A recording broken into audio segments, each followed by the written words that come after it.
Sekarang ni tengah ada cabutan saya buat. Siapa-siapa yang daftar dan dia buat belian start daripada 5 hari bulan 9 sampailah 5 hari bulan 10, saya akan buat cabutan. Dia layak untuk menang hadiah. Tunggu saya tunjuk hadiah dia. Mau tengok hadiah kan tak?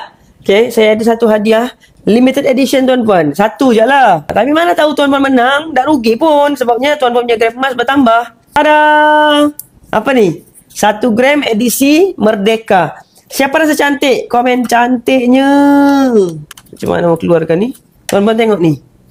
Cantik. Dia punya emas 1 gram tu bentuk bendera Malaysia. Sempena Merdeka. Jadi, saya buat giveaway. Siapa-siapa yang daftar under saya, kemudian dia menabung 100 minimum.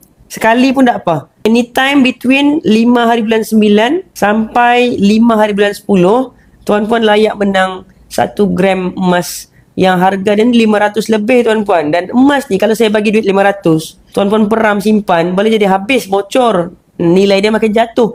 Kalau saya hadiahkan tuan-puan 500, 1 gram ni 500 lebih harga dia, tuan-puan simpan lagi 5 tahun, harga dia mungkin 1000 sudah.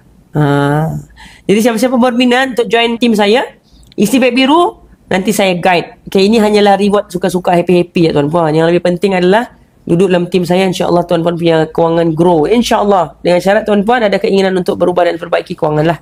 Saya bagi ni sekali. Tada! Cantik ke tidak? Cantik kan? Magnetik tau. Dan ini. Siapa mahu? Komen saya. Jadi siapa-siapa berminat, isi beg biru. InsyaAllah mudah-mudahan tuan-puan berpeluang menang 1 gram emas ni. Okay.